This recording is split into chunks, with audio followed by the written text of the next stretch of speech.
I've dealt with kids in sports for a long time, and when you see it, and then playing sports and being just around people who are competing for something, attention, jobs, all that stuff.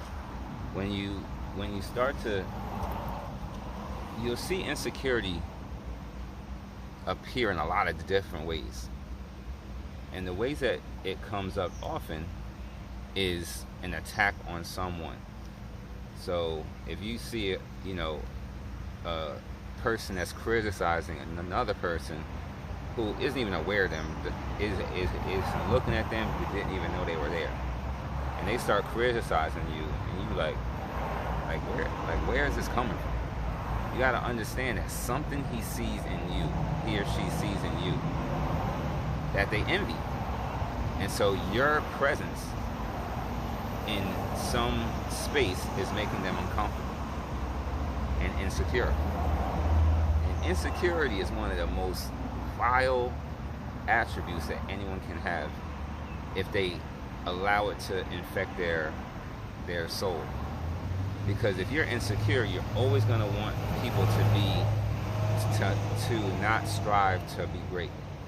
And so because you are insecure, you're going to start to point out things that they can't do, or that you think they can't do, or whatever.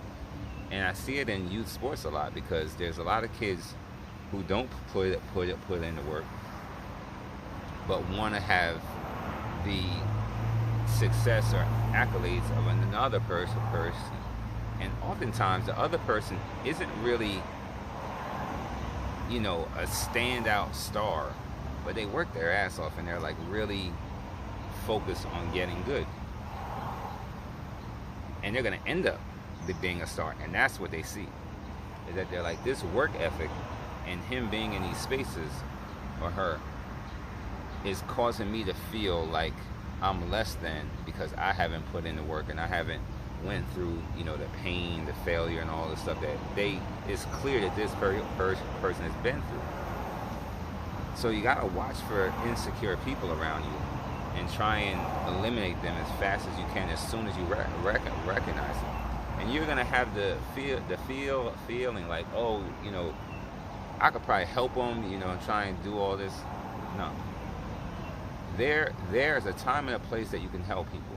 When you're on your come up, and your confidence and success rate is fragile, you don't have time to be picking up anybody else. You need to get to your maximum confidence stage. Then you can help people. Even if that person, you're like, I know I can help them, and I know they're a good guy or girl. No, you got to get yourself right first. Then you can help others. Like they say on the airplane, right? Like if the plane loses air pressure, you gotta put the mask on you first, then on anyone else around you. So, and it's not a selfish thing. It's that you have to build yourself up. Then you can help others. That's just how it goes.